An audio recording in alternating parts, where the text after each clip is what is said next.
नमस्कार, स्वागत है आप सबका नारद टीवी पर। दोस्तों, आज की वीडियो रामायण सीरीज से, और आज हम आपको रूबरू कराएंगे रामायण के एक ऐसे कलाकार से जिनके बारे में आप सभी लोग काफी दिनों से पूछ रहे थे। रामायण में बड़ी भूमिका निभाने वाले कलाकारों की जानकारी तो आप सबको इंटरनेट पर आसानी से मिल जाती है, लेकिन नारद टीवी आप सबको कुछ ऐसे कलाकारों से रूबरू कराता है जिनके बारे में इंटरनेट पर कहीं भी कुछ देखने या पढ़ने को नहीं मिलता है। आज के अपने इस एपिसोड में हम बात करेंगे गिरीश सेठ की, जिन्होंने रामायण में कई अलग अलग तरीके के किरदार निभाकर आप सभी को मनोरंजित किया। इन्होंने कभी नल का किरदार निभाया, तो कभी महर्षि वाल्मीकि के शिष्य का, तो कभी कबंध राक्षस का।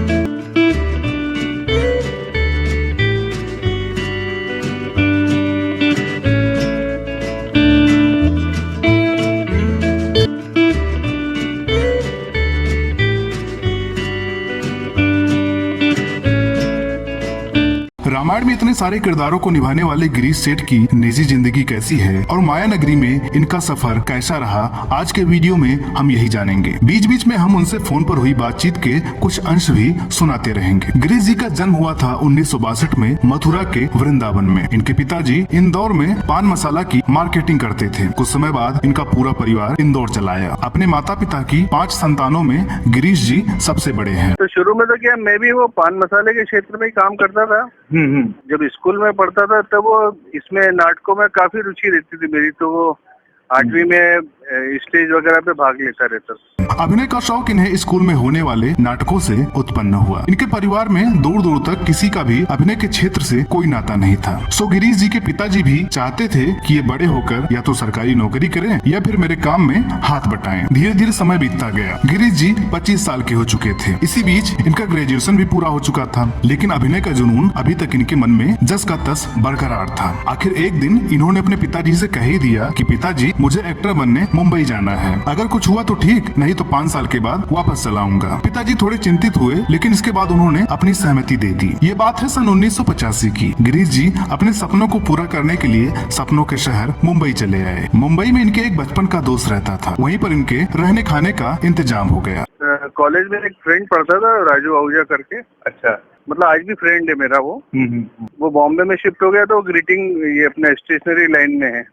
अच्छा, आज भी उसकी स्टेशनरी लाइन चल रही है। तो उसका फ्लैट वहाँ कांदेवली में किराए पे लिया हुआ था। अच्छा, तो उससे मैंने कहा था 8 दिन मेरे को रहने दे, फिर मैं अपना कहीं ना कहीं जमा लूंगा। कुछ समय बीतने के बाद एक दिन इनके दोस्त के पिताजी ने इनकी मुलाकात कराई होमी मुल्ला से, और वहीं से माया नगरी में इनके अभिनय के सफर की नींव पड़ी। होमी मुल्ला ने इनके लिए एक सिफारसी चिट्ठी लिखी कैफी आजमी के नाम। ये वो चिट्ठी लेकर कैफी आजमी से मिलने पहुँचे। कैफी आजमी ने इन्हें इप्टा ज्वाइन करने की सलाह दी। बोले, वहाँ जाओगे तो अभिनय की बारीकियाँ सीख जाओगे। इप्टा यानी की इंडियन पीपुल्स थिएटर एसोसिएशन। तो उन्होंने मेरे को एक सजेशन दिया था। बोले, आप जैसे आप नाटकों में रुचि रखते हो तो जाकर के वहाँ पर पहले इप्टा ज्वाइन कर लेना, इंडियन पीपुल्स थिएटर एसोसिएशन। सारी बातचीत तो हो गई थी, लेकिन राह अब भी आसान नहीं थी। इप्टा में इनका सिलेक्शन हो गया। शुरुआत में इन्हें बैक स्टेज में काम करना पड़ता था और कभी कभी 1-2 डायलॉग भी बोलने को मिल जाते थे। इस तरह करीब 3 महीने बीत गए। 3 महीने बाद इन्हें दूरदर्शन के एक टीवी सीरियल दर्पण में काम करने का मौका मिला, जिसके एक एपिसोड में इन्होंने A.K. हंगल के दामाद की भूमिका निभाई थी।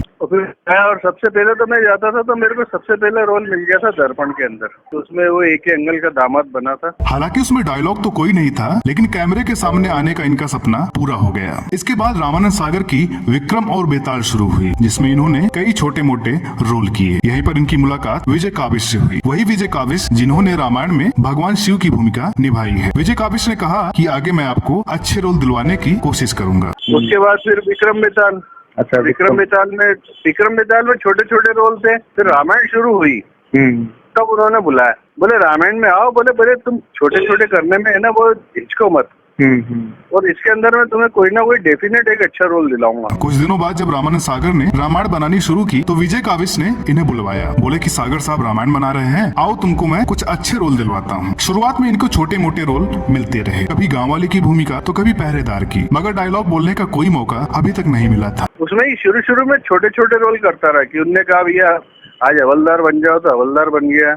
गांव वाला बनना है तो गांव वाला बन गया। डायलॉग वहाँ मिल नहीं रहे थे बोलने के लिए। इसी बीच एक बड़ी दिलचस्प घटना घटी। हुआ यूं कि एक दिन दशरथ की भूमिका निभाने वाले बालधुरी शूटिंग पर नहीं आ पाए। दृश्य काफी लंबा था और उसी हफ्ते टेलीकास्ट भी होना था। सागर साहब ने कहा कि किसी को दशरथ का डुप्लीकेट बनाकर दूर के शॉट ले लेते हैं, बाकी जब बालधुरी आएंगे तो क्लोज शॉट भी ले लिया जाएगा, इस तरह से समय बच जाएगा। तैयारियां शुरू हुई, लेकिन अब जरूरत थी बालधुरी जैसे कद काठी वाले शख्स की। सागर साहब की नजर गिरीश सेठ पर पड़ी। उन्होंने उनसे पूछा, क्या तुम ये रोल कर लोगे? इन्होंने कहा, मौका तो दीजिए। सागर साहब ने कहा, इस लड़के को दशरथ के कॉस्ट्यूम में तैयार करो। और इस तरह से इन्हें पहली बार रामायण में संवाद बोलने का मौका मिला। हालांकि वो रोल एक डुप्लीकेट का था, लेकिन सागर साहब इनसे बड़े प्रभावित हुए और आगे से इन्हें संवाद बोलने के भी किरदार मिलने लगे। तो उस समय जो दशरथ की शूटिंग कर रहे थे ना, दशरथ बने हुए थे, वो नहीं आए थे।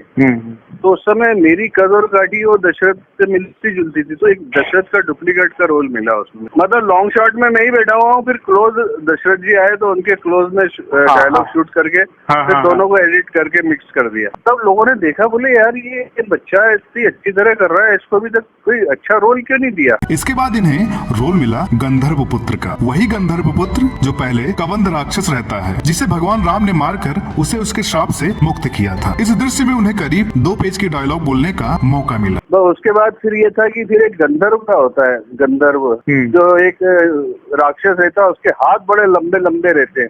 अच्छा, हाँ। तो वो राम और लक्ष्मण उसके हाथ काटते रहते हैं, जितने काटते जाते हैं वो हाथ बढ़ता जाता है। फिर हाथों को काट के जलाया जाता है, तो उसमें से गंधर्व पुत्र निकलते हैं। तो वो गंधर्व पुत्र का रोल एक बड़ा मिला, जिसके अंदर 2 पेज का डायलॉग था। हे राघवेंद्र, आप धन्य हैं। आपकी करुणामयी दृष्टि के कारण मैंने पूर्व के समान अपना सुंदर शरीर पुनः प्राप्त किया है। अब मैं अपने दिव्य ज्ञान से जो देख सकता हूँ वो सुनाता हूँ। रावण देवताओं के कोषाध्यक्ष महागंधर्व कुबेर का छोटा भाई है। पुलत्स्य ब्रह्म का पौत्र और ऋषि विशर्वा का पुत्र है। ब्रह्मा से वर पाकर वह दिग्विजयी हो गया। इसके बाद उन्हें रोल मिला नल का।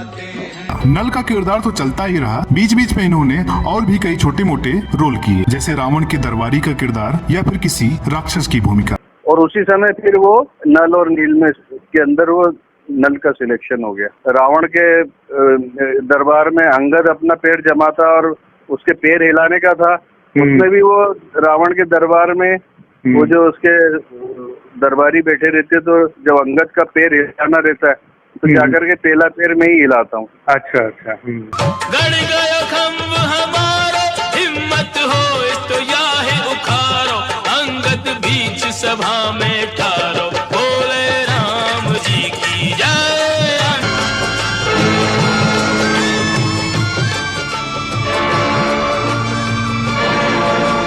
एक एक जो धावे। रामायण खत्म हुई, उसके बाद शुरू हुई उत्तर रामायण, जिसमें इन्होंने ऋषि भारद्वाज की भूमिका निभाई थी। रामायण के खत्म होने के बाद इन्होंने अरुण गोविल के टीवी सीरियल मशाल में भी काम किया। होते करते मुंबई में इनके 5 साल बीत चुके थे। इनके पिताजी की तबीयत भी खराब रहने लगी थी और माया नगरी से इनका मन भी उब चुका था। पिताजी से लिया हुआ समय भी बीत चुका था, सो ये वापस इंदौर लौट आए, जहाँ पर इन्होंने अपने पिताजी का बिजनेस संभाल लिया। इसके बाद इन्होंने योग के क्षेत्र में काम करना शुरू किया। योग में पोस्ट ग्रेजुएशन की डिग्री ली और देश के कोने कोने में जाकर योग का प्रचार प्रसार करना शुरू किया। गिरीश जी अब भी योग के क्षेत्र में काम कर रहे हैं। अभिनय की दुनिया में वापसी के सवाल पर इन्होंने कहा कि कोई ड्रीम रोल ऑफर हुआ तो जरूर करूंगा। अगर ड्राइंग रूम में बैठ के सोचा जाए तो एक वो चौराहे की जिंदगी हो जाती है। हस्बैंड अपनी अलग लाइफ जी रहा है, वाइफ अपनी अलग लाइफ जी रही है, बच्चा अपनी अलग जी रहा है, लड़की तो वो अपनी अलग जी रही है। मैंने कहा यहाँ कोई किसी का नहीं है, सब अपने सेल्फिश आदमी है। तो मैंने कहा ऐसी दुनिया में रहने का कोई मतलब नहीं है यार। सक्सेस हो जाओ या फ्लॉप हो जाओ। सक्सेस हो गया आदमी तो बैठ कर रात को सिग्नेचर पिएगा और फ्लॉप हो गया तो वो देसी ठर्रे की दुकान में जाके बैठ जाएगा। कभी मौका मिला तो फिर मैं चूकूंगा नहीं, एक दो अच्छे रोल कर गए तो फिर मैं रिवर्स ब्रेक मार दूंगा, इसमें कोई वो नहीं। तो दोस्तों उम्मीद करते हैं कि आज का ये एपिसोड आपको पसंद आया होगा। वीडियो अच्छी लगी हो तो लाइक करें, शेयर करें, चैनल पर नए हो तो इसे सब्सक्राइब जरूर करें, क्योंकि आगे भी हम आप सबके लिए ऐसे ही वीडियोस लाते रहेंगे। तो दोस्तों मिलते हैं अगले वीडियो में एक और नई कहानी के साथ, तब तक के लिए नमस्कार।